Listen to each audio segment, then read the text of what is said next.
السلام علیکم ورحمۃ اللہ وبرکاتہ۔ امید ہے کہ آپ حضرات بخیر و عافیت ہوں گے۔ اللہ رب العزت کا شکر ہے، اس نے ہمیں اس پرفتن دور میں ایمان کی حالت میں باقی رکھا ہے۔ ہم ایک سلسلے کے ساتھ جڑے ہوئے ہیں، وہ ہے اسلامی تاریخ کا سلسلہ۔ اس میں سے ہم نے ایک حصہ الحمدللہ مکمل کر لیا ہے۔ ایک دوسرے حصے کی طرف ہم چل رہے ہیں، جس میں ہم نے جاننے کی کوشش کی کہ آپ صلی اللہ علیہ وسلم نے نبوت سے پہلے کس طرح اور نبوت کے بعد بھی کس طرح ایمانداری کے ساتھ لوگوں کے ساتھ معاملات کیا اور سچائی کا دامن پکڑے رکھا، جس کی بنا پر آپ کو لوگوں کے درمیان سے امین کا خطاب ملا، یعنی امانت دار شخص، لوگوں کی امانت کو محفوظ رکھنے والا۔ جو آپ کی عمر 40 سال کے قریب ہوتی گئی تو آپ کے نبوت کا چرچا ہونے لگا، یعنی ہر ذرہ ذرہ پہاڑ کے ایک ایک پتھر سے، درخت کے ایک ایک پتھر سے آپ کے نبوت کی آوازیں کیا ہو رہی تھی، گونج رہی تھی۔ اور وہ جو یہودیت اور نصرانیت کے جو بڑے بڑے عالم، پادری، پوپ جو اس وقت کے تھے، تو ان کے زبانی بھی آپ صلی اللہ علیہ وسلم کے نبی آخر الزماں ہونے کا چرچا عام ہونے لگا۔ ہر طرف یہ بات گونجنے لگی کہ ہو نہ ہو یہی نبی آخر الزماں ہیں، یعنی محمد رسول اللہ صلی اللہ علیہ وسلم۔ اور جو آپ صلی اللہ علیہ وسلم اپنی عمر مبارک 40 سال کے قریب ہوتے گئے تو آپ صلی اللہ علیہ وسلم کو تنہائی پسندیدہ ہونے لگی، یعنی اپنے اہل خانہ کے ساتھ آپ صلی اللہ علیہ وسلم کسی تنہائی میں چلے جاتے اور وہاں اللہ کی تلاش میں رہتے اور اللہ کی عبادت میں مشغول رہتے، یا وہاں سے گزرنے والے بے یار و مددگار کی آپ صلی اللہ علیہ وسلم مدد کرتے، بھٹکے بے راہ کو راہ بتلاتے، راستہ دکھلاتے۔ تو اس طرح یہ سلسلہ چلتا رہا، یہاں تک کہ آپ صلی اللہ علیہ وسلم اتفاقاً ایک دن غار حرا کے اندر گئے ہوئے تھے۔ کہاں؟ غار حرا، اپنے معمول کے مطابق، جس کو کوہ حرا کہتے ہیں یا جبل حرا بولتے ہیں، جس طرح بھی نام لے سکتے ہیں، یا غار حرا بھی بولتے ہیں۔ تو اسی جگہ پر موجود تھے، اپنی عبادت میں مشغول تھے، تو اچانک سے ایک فرشتہ اجنبی آدمی کی شکل میں آتا ہے، اور وہ جبریل علیہ السلام ہی ہوتے ہیں، لیکن اس وقت انہوں نے نہیں بتایا کہ میں جبریل ہوں۔ اچھا، یہ جو مہینہ چل رہا ہے، یعنی جس وقت آپ صلی اللہ علیہ وسلم غار حرا میں موجود ہیں اور یہ فرشتہ آیا ہوا ہے جو جبریل علیہ السلام ہی ہیں، تو انہوں نے اس وقت اپنی پہچان نہیں دلائی، اور یہ جو مہینہ چل رہا تھا رمضان المبارک کا مہینہ تھا۔ اچھی طرح یاد رکھیے، وحی کی جو ابتدا ہوئی، آپ صلی اللہ علیہ وسلم پر جو وحی کا نزول ہوا، وہ رمضان المبارک کا مہینہ تھا۔ رمضان المبارک کے مہینے سے ہی وحی کا آغاز ہوا۔ پھر آپ صلی اللہ علیہ وسلم ان پڑھ تھے، یعنی امی تھے، کسی استاد کے پاس آپ صلی اللہ علیہ وسلم نے جانوی تلمذ یعنی بیٹھ کر تعلیم حاصل نہیں کی، اور نہ ہی کبھی کتاب کھولا تھا اور نہ ہی کبھی قلم پکڑی تھی۔ اس کے باوجود آپ صلی اللہ علیہ وسلم بار بار بول رہے ہیں کہ میں امی ہوں، پڑھنا نہیں جانتا ہوں۔ تو فرشتہ یعنی حضرت جبریل علیہ السلام آپ صلی اللہ علیہ وسلم کو بار بار اپنے سے، یعنی تقریباً 3 مرتبہ اپنے سے معانقہ کر کے، یعنی خوب دبا کر، تاکہ جو سلسلہ جو علوم لدنی جسے کہیں گے، علم لدنی جسے کہیں گے، اللہ کی جانب سے جو یعنی نازل ہوتا ہے دلوں پر، اترتا ہے دلوں پر، القاء ہوتا ہے دلوں پر، تو وہ کیفیت جاری ہو گئی آپ صلی اللہ علیہ وسلم پر۔ اور آپ صلی اللہ علیہ وسلم نے اس وقت قرآن کی وہ 5 آیتیں پڑھی، پھر آپ صلی اللہ علیہ وسلم کی کیفیت چینج ہو گئی، ایک دل کا وہ حصہ منور ہو گیا، اور نور کا گنجینہ یعنی خزانہ بولیں گے جسے بن گیا، اور پاکیزہ ہو گیا، اور اللہ رب العزت کی جانب سے ایک کیفیت اس دل کے اندر پیدا ہو گئی، یعنی کشف کا ایک انداز، ایک نرالا انداز اللہ رب العزت نے آپ کے دل کو بنا دیا۔ اب آتے ہیں آپ کے بدن کے اندر ایک قسم کی کپکپی، کانپتے ہوئے بالکل بخار جیسا آپ کا جسم ہو جاتا ہے۔ آپ حضرت خدیجہ سے کہتے ہیں کہ مجھے اڑا دو، مجھے چادر اڑا دو۔ پھر آپ اس طرح سوتے ہیں۔ سونے کے بعد جب افاقہ ہوتا ہے تو حضرت خدیجہ الکبریٰ رضی اللہ تعالی عنہا سے پورا بیان کرتے ہیں، پھر وہ تسلی دیتی ہیں۔ آپ کو تسلی دینے کے بعد پھر ورقہ بن نوفل جو چچازاد بھائی ہوتے ہیں حضرت خدیجہ الکبریٰ رضی اللہ تعالی عنہا کے، تو وہ کہتے ہیں کہ یہ وہی ناموس ہے جو موسیٰ ابن عمران، حضرت موسیٰ علیہ السلام کے والد کا نام کیا تھا؟ عمران۔ کیا نام تھا؟ عمران۔ تو ان کے پاس آیا کرتا تھا، اور وہ بڑے عالم بھی تھے۔ پہلے یہودیت مذہب کے اندر تھے، پھر نصرانیت کے اندر آئے جب وہ دین حق ہو گیا، اور اس طرح وحی کے سلسلے کو اچھی طرح سے جاننے والے تھے، اور بڑے عمر دراز بھی تھے، تجربہ کار بھی تھے۔ پھر وہاں سے جب آئے آپ صلی اللہ، یعنی حضرت خدیجہ الکبریٰ آ کر آپ صلی اللہ علیہ وسلم کو بتائیں کہ ایسا ایسا ہے، اللہ آپ کو کبھی ضائع نہیں کرے گا، آپ تو یتیموں کے خیر خواہ ہیں، بے کسوں کو کیا کرنے والے ہیں؟ راہ دینے والے ہیں، ان کا خیال رکھنے والے ہیں۔ تو اس طرح حضرت خدیجہ الکبریٰ رضی اللہ تعالی عنہا نے آپ کو تسلی دیا۔ اس کے بعد آپ صلی اللہ علیہ وسلم وہاں سے اٹھنے کے بعد کعبۃ اللہ کے پاس گئے اپنے معمول کے مطابق۔ جانے کے بعد طواف کر رہے تھے، جس طرح آپ صلی اللہ علیہ وسلم کا معمول تھا کہ جب بھی اعتکاف سے اور خلوت گاہ سے تشریف لاتے تو اس وقت میں یتیموں کو کھانا کھلاتے، مسکینوں کو کیا کرتے؟ کھانا کھلاتے۔ یہ آپ کی زندگی کا کیا تھا؟ معمول تھا۔ تو جس کی بنیاد پر آپ صلی اللہ علیہ وسلم اپنے معمول کے مطابق کام کرتے رہے اور طواف کرتے رہے۔ اچانک سے ایسا ہوتا ہے کہ ورقہ بن نوفل، کیا نام؟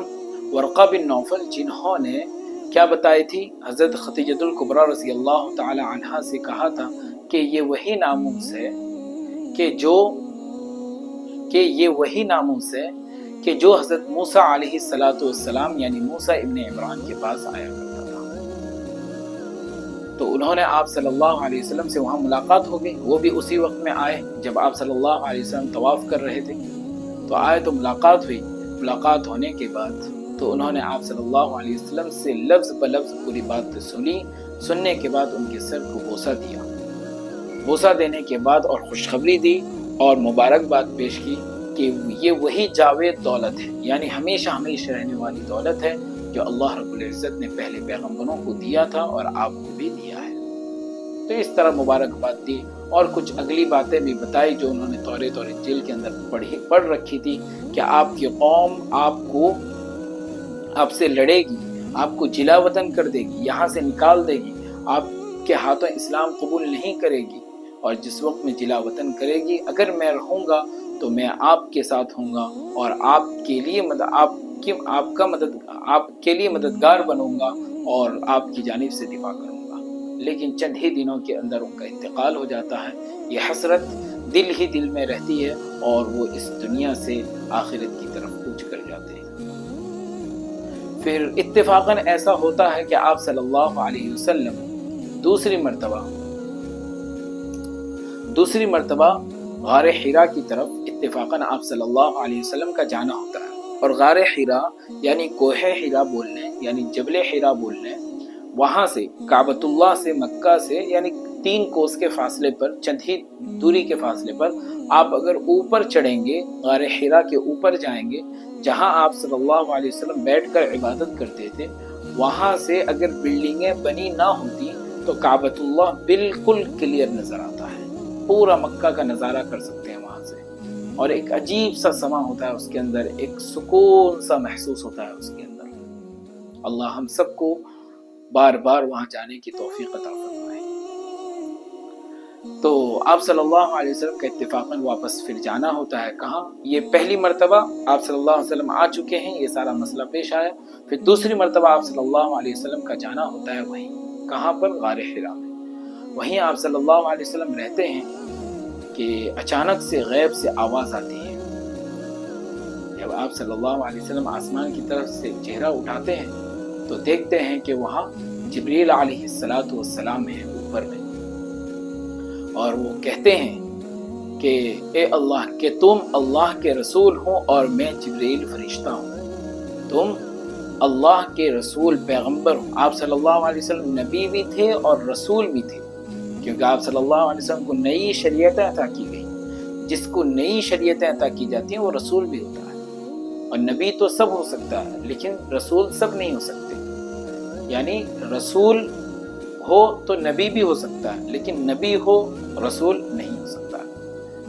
تو آپ صلی اللہ علیہ وسلم آسمان کی طرف دیکھتے ہیں اور جی بھر کر حضرت جبریل علیہ السلام کو دیکھتے ہیں، نظر بھر بھر کے دیکھتے ہیں کہ ایک عجیب سی خلقت، کہ فرشتے اپنی اصل شکل میں، یعنی حضرت جبریل علیہ السلام اپنی اصل شکل میں اس وقت حضرت آپ صلی اللہ علیہ وسلم کو دکھائی دیتے ہیں، اور ان کی کیفیت یہ ہوتی ہے کہ دونوں پر حضرت جبریل علیہ السلام کا ایک پر مشرق کی جانب یعنی ایسٹ کی جانب اور ایک پر ویسٹ کی جانب، یعنی اس طرح پھیلائے ہوئے ہوتے ہیں اور اوپر پورے آسمان کو گھیرے ہوئے ہوتے ہیں، صرف ایک ہی فرشتہ، اور وہ جبریل علیہ السلام۔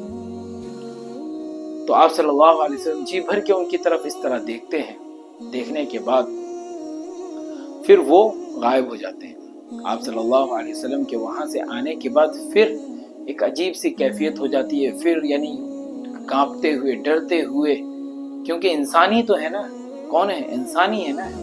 تو جو لوگ آپ صلی اللہ علیہ وسلم کو خدا تک سمجھ لیتے ہیں، تو نہیں ہے آپ صلی اللہ علیہ وسلم خدا تو صرف ایک ہے، اللہ تو صرف ایک ہے۔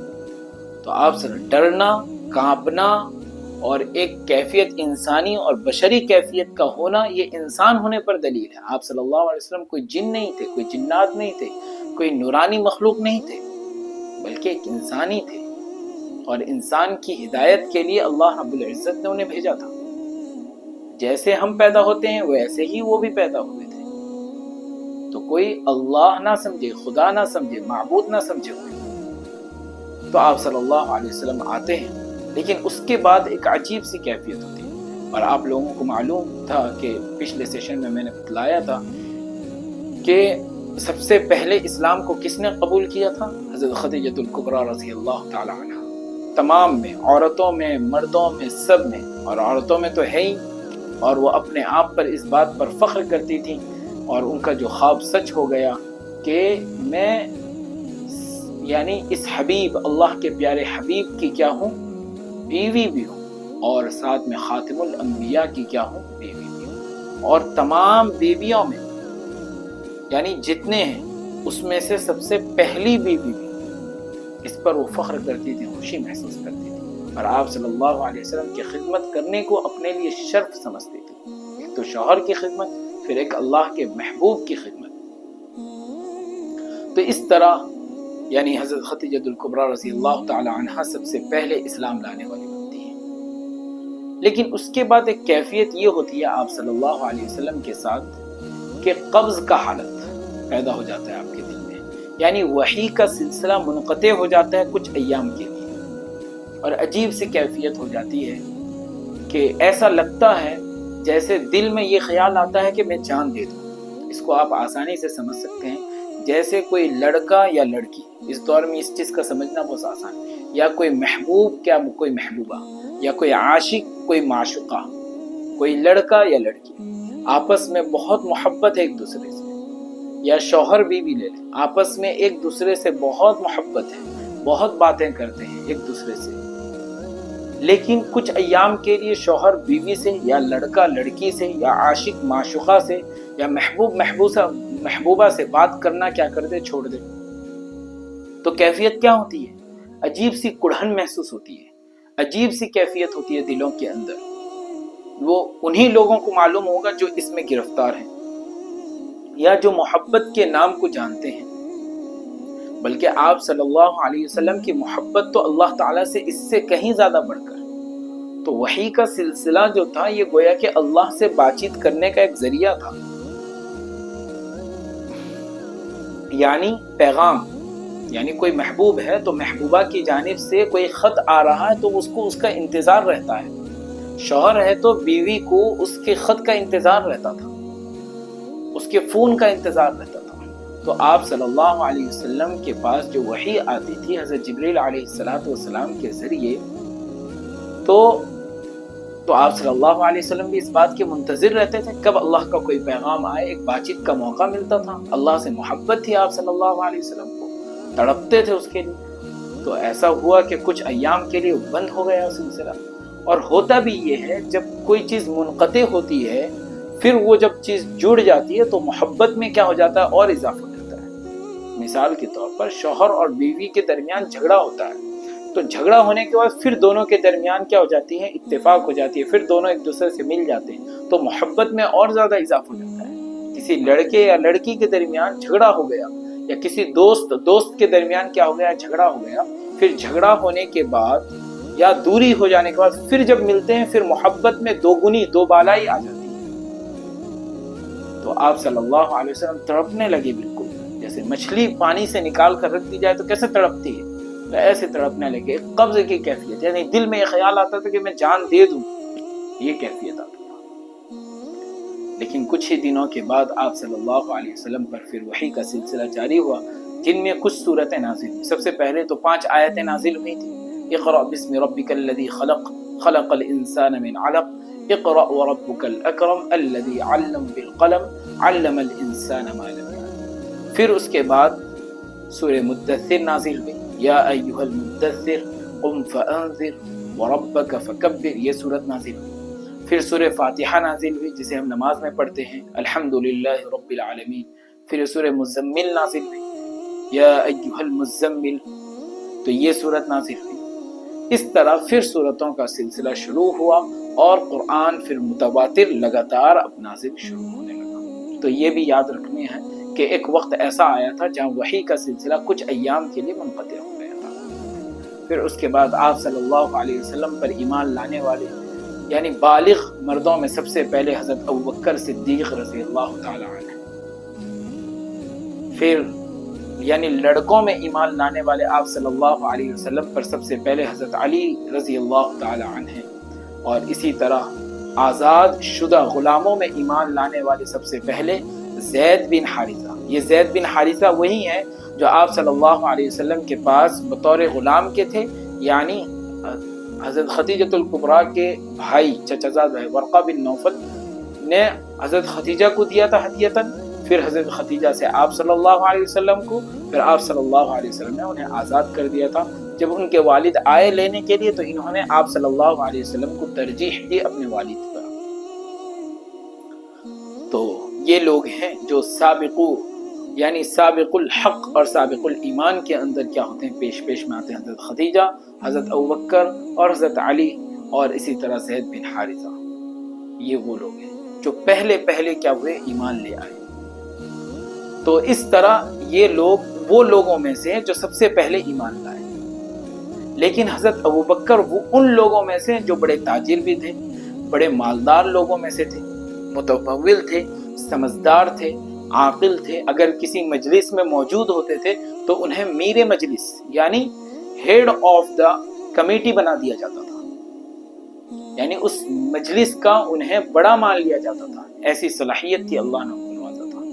تو اس کا سبب یہ بنا جب وہ ایمان لائے، اور ایمان بھی کیسا لائے، کوئی معجزہ دیکھے نہیں، صرف آپ صلی اللہ علیہ وسلم کے زبانی بات سن کر، بنا کسی معجزے کو دیکھے ہوئے، صرف اصول دین کو سن کر، صحیح چیزوں کو سن کر، ان کے عقل نے یعنی اللہ رب العزت نے انہیں توفیق ایمان عطا کر دیا۔ پھر ان کے آس پاس جو لوگ بیٹھنے والے تھے، جیسا کہ حضرت عثمان ابن عفان ہیں، یہ عثمان ابن عفان وہی ہیں جو ذو النورین بنے، آپ صلی اللہ علیہ وسلم کے داماد بنے۔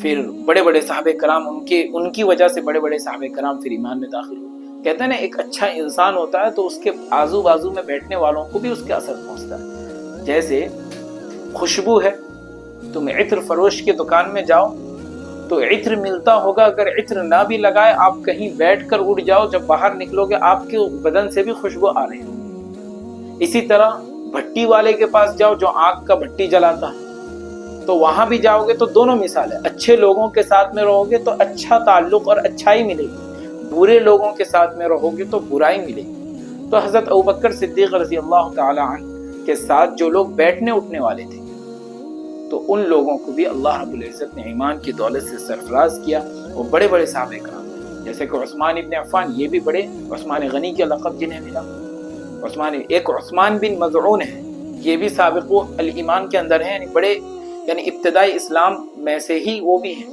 آگے معلوم ہوگا۔ تو عثمان ابن عفان ہیں، سعد ابن ابی وقاص ہیں، عبد الرحمن ابن عوف ہیں، جن کے سلسلے بہت مشہور ہیں، بہت بڑے تاجر تھے، آگے ہم انہیں بھی جانیں گے اچھی طرح، کتنے بڑے تاجر تھے۔ اس دور میں اتنا بڑا بھی تاجر کوئی موجود نہیں، اتنے بڑے تاجر تھے، یعنی ایک اونٹ اگر ان کا ملک شام میں ہوتا تھا تو دوسرا اونٹ کہاں ہوتا تھا؟ مدینے میں ہوتا تھا، ایسی قطاریں بنی ہوئی تھی، اتنے بڑے مالدار تھے، مالوں سے لدے ہوئے اونٹیں تھے، یعنی کنٹینر بول لیجیے، کنٹینر میں مال لدا ہوا تھا، اتنے بڑے مالدار تھے۔ اسی طرح طلحہ ابن عبید اللہ تھے، سعد ابن ابی وقاص ہو گئے، عثمان ابن عفان ہو گئے۔ تو اس طرح یہ سب بڑے بڑے صحابہ کرام اس وقت میں ان کی وجہ سے کیا ہوئے؟ ایمان میں داخل ہوئے۔ اور حضرت خدیجہ الکبریٰ رضی اللہ تعالی عنہا اپنے شوہر کے اس خیالات کو، پاکیزہ اور مبارک خیالات کو ترویج کرنے میں دن اور رات مصروف رہتی تھی۔ اس طرح حضرت ابوبکر بھی، حضرت علی بھی اور زید بن حارثہ بھی۔ ان کے بعد دھیرے دھیرے لوگ اسلام میں داخل ہونے لگے، جن میں سے حضرت فاطمہ کی بہن، حضرت عمر ابن خطاب کی بہن بھی ہیں، عمر ابن خطاب رضی اللہ تعالی عنہ کی بہن فاطمہ بنت خطاب ہیں۔ اسی طرح عثمان ابن مظعون یہ بھی ایک ہیں۔ اسی طرح بکر ابن یالیل کے بیٹے، سارے بیٹے ہیں۔ اس طرح بہت سارے لوگ تقریباً 30 کے قریب اسلام میں داخل ہوئے، یعنی ابتدائی اسلام کے اندر۔ جس وقت حضرت عمر رضی اللہ تعالیٰ عنہ اسلام قبول نہیں کیے تھے، اس وقت ایک قطار تھا۔ حضرت سمیہ رضی اللہ تعالیٰ عنہ کا نام کیوں نہ ذکر کروں میں، کہ ان کو کیسے کیسا ستایا گیا، کیسے کیسے آزمائشوں سے گزارا گیا، اور وہ بھی سنیں گے انشاءاللہ، ہم آگے چل کے اور جاننے کی کوشش کریں گے۔ اس طرح حضرت خباب بن ارت، حضرت عمار، حضرت یاسیر، اس طرح ایک لمبی فہرست ہے، یعنی 30 کے قریب صحابہ کرام ہیں جنہوں نے ایمان سے مصرف ہوئے اور ابتدائی اسلام کے اندر اسلام لانے کی شرف کو حاصل کیا۔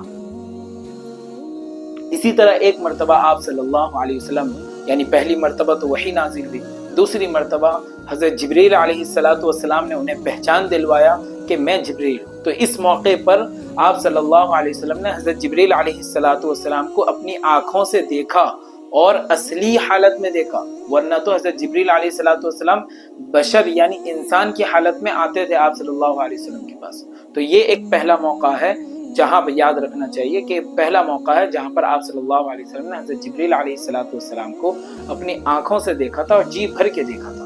ایک عجیب سی خلقت تھی، اپنی اصل شکل میں دیکھا تھا اور دونوں پریں پھیلائے ہوئے تھے۔ ایک مرتبہ ایسا ہوا کہ آپ صلی اللہ علیہ وسلم نماز، یعنی وہاں سے ہٹ کر، یعنی مکہ سے ہٹ کر ایک وادی پر گئے ہوئے تھے، تو اچانک سے حضرت جبریل علیہ السلام آتے ہیں، اور آنے کے بعد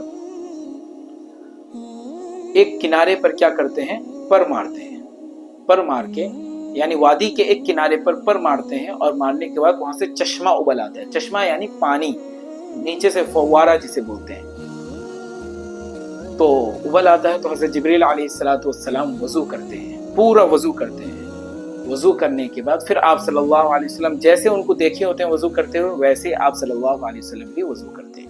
تو یاد رہنا چاہیے، یہی اسلامی تاریخ جاننے کا مطلب ہم کو یہ معلوم ہونا چاہیے کہ وضو کی ابتدا کہاں سے ہوئی، نماز کی ابتدا کہاں سے ہوئی، نماز کے اوقات ہمیں کیسے معلوم ہوئے، اس کی ابتدا کہاں سے ہوئی، وحی کی ابتدا کہاں سے ہوئی، یہ ساری چیزیں ہمیں معلوم ہونی چاہیے۔ تو وضو کی ابتدا یہاں سے ہو رہی ہے۔ اس سے پہلے کوئی وضو کا انتظام نہیں تھا اور نہ ہی کوئی وضو کا طریقہ تھا۔ تو حضرت جبریل علیہ السلام نے آپ صلی اللہ علیہ وسلم کو وضو کر کے دکھایا، اور آپ صلی اللہ علیہ وسلم نے حضرت جبریل علیہ السلام نے جیسے وضو کیا تھا، آپ صلی اللہ علیہ وسلم نے ویسے ہی وضو کیا۔ پھر یہ تو یہ ہو گیا، آپ صلی اللہ علیہ وسلم نے وضو سیکھ لی۔ اس کے بعد آپ صلی اللہ علیہ وسلم نے نماز ادا کی حضرت جبریل علیہ السلام کے ساتھ، یعنی اقتداء میں۔ یہ ایک واقعہ ہو گیا۔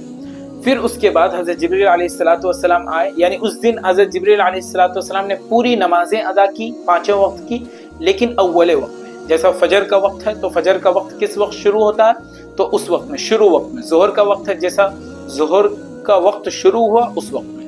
عصر کا وقت ہے، عصر کا جیسے شروع ہوا عصر کا وقت۔ مغرب کا وقت، مغرب کا وقت جیسے شروع ہوا جیسے 6 بجے نماز کا وقت شروع ہوتا ہے فوراً نماز ادا کی. عشاء کا وقت ہے تو عشاء کا وقت جیسے شروع ہوا ویسے ہی نماز ادا کی حضرت جبریل علیہ السلام نے. تو یہ پہلا دن ہو گیا.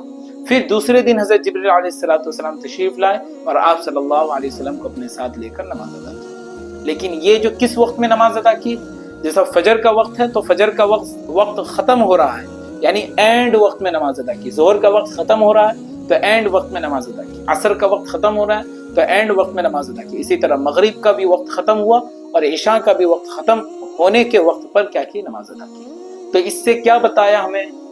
اس سے پہلے کوئی نہیں جانتا تھا کہ نماز کا وقت کون سا ہے، یعنی کہاں سے وقت شروع ہوتا ہے. آج تو ہم گھڑی دیکھ کر جانتے ہیں نا، تو پہلے زمانے میں تو گھڑی نہیں تھی، تو لوگ وقت کو دیکھ کر، سورج اور چاند کو دیکھ کر وقت کا پتہ لگاتے تھے. لیکن پتہ بھی کیسے لگائے؟ معلوم تو ہونے چاہیے کہ فجر کا وقت یہ ہے، ظہر کا وقت یہ ہے، عصر کا وقت یہ ہے، مغرب کا وقت یہ ہے اور عشاء کا وقت یہ ہے. تو آپ صلی اللہ علیہ وسلم کو حضرت جبریل علیہ السلام نے اس طرح ابتدا میں پہلے دن پڑھ کر بتلایا اور دوسرے دن انتہا میں یعنی آخری وقت میں پڑھ کر بتلایا کہ نماز کا فجر کا وقت شروع ہوتا ہے یہاں سے اور ختم ہوتا ہے یہاں پر، ظہر کا وقت شروع ہوتا ہے یہاں سے اور ختم ہوتا ہے یہاں پر. تو اس طرح پورے پانچوں وقت کے نماز کا وقت آپ صلی اللہ علیہ وسلم کو بتایا. آپ صلی اللہ علیہ وسلم وہاں سے گھر تشریف لائے. لانے کے بعد عملی طور پر یعنی پریکٹیکلی طور پر حضرت خدیجۃ الکبریٰ رضی اللہ تعالی عنہا سے کر کے بتلایا، یعنی تاکہ عورتوں کے اندر بھی دین پھیلے. ہم اپنی بیویوں کو صرف مسجد میں سن کے آ کر اپنے تک محدود نہ رکھیں، بلکہ اگر مسجد کے اندر سن کے آئیں کوئی بیان وغیرہ یا کسی سے کوئی اچھی بات معلوم ہو، کوئی عالم سے، کوئی اچھے لوگوں سے معلوم ہو، ہم آ کر گھر پہ شیئر کریں ان باتوں کو، گھر والوں کو بتائیں. یہ ہمارا حق ہے، بتانا چاہیے انہیں. وہ بیچاریاں تو گھر پہ رہتی ہیں، انہیں تو کچھ نہیں معلوم ہوتا ہے، جو دین سے بالکل دور ہوتی ہیں، تو ہم ان کا ذہن بنائیں. تو اس طرح آپ صلی اللہ علیہ وسلم نے حضرت خدیجۃ الکبریٰ رضی اللہ تعالی عنہا کو عملی طور پر، پریکٹیکلی طور پر کر کے بتایا اور سکھایا پورا. اور حضرت علی رضی اللہ تعالی عنہ کو بھی سکھایا اور اپنے ساتھ لے کر جو مسلمان ہو گئے تھے اس وقت انہیں بھی اپنے ساتھ لے کر کسی پہاڑی درے پر، پہاڑی علاقے پر چلے جاتے تھے دور دراز، وہاں جا کر چھپ کر نماز ادا کرتے تھے. اسلام کا دور. اور کوئی بھی کام کرنے کا طریقہ یہی ہے، ہم ابتدا کسی بھی کام کو کریں اعلانیہ طور پر ڈائریکٹ شروع نہ کر دیں. اور ہم مسلمانوں کا یہی طریقہ ہوتا ہے، کوئی بھی کام شروع کرتے ہیں بس اس کا اعلان پر اعلان، اعلان پر اعلان لگانے لگ جاتے ہیں، لوگوں پر ہو اللہ مچا دیتے ہیں جبکہ کوئی کام نہیں ہوتا ہے. تو آپ صلی اللہ علیہ وسلم نے ہمیں دین بھی سکھایا اور دنیا بھی سکھایا. کوئی بھی کام کریں ابتدا میں اس کا جڑ مضبوط کریں، جب جڑ مضبوط ہو جائے پھر ہم اس کو اعلان کریں، لوگوں میں عام کریں. نہیں تو ہم جڑ ہی مضبوط نہیں کرتے، شروع ہونے سے پہلے ہی ختم ہو جائے. تو کوئی بھی کام کرنے کا طریقہ یہ ہے، کسی بھی کام کریں چاہے دنیاوی اعتبار سے ہو، دینی اعتبار سے ہو، ہم اس کو شروع کے اندر چھپ چھپا کر منظم طور پر سسٹم وائز کیا کریں، صحیح ڈھنگ سے کریں. پھر جب اس کام کا جڑ مضبوط ہو جائے، فاؤنڈیشن تیار ہو جائے. گھر بنانے میں جب فاؤنڈیشن بنتا ہے تو کتنی محنت لگتی ہے، تو جب فاؤنڈیشن تیار ہو جائے پھر ہم اس کام کا کیا کریں، اعلان کریں، اناؤنسمنٹ کریں، لوگوں میں پھیلائیں اس کام کو. تو یہ طریقہ ہوتا ہے کسی بھی کام کو کرنے کا. تو آپ صلی اللہ علیہ وسلم جب تک اللہ کی جانب سے حکم نہیں ہوا کہ آپ اعلانیہ طور پر کیا کریں، کام کریں، تو آپ صلی اللہ علیہ وسلم اسی طرح چھپ چھپا کر یعنی دین کے کام کو انجام دیتے رہے، لوگوں میں اسے کیا کرتے رہے، عام کرتے رہے.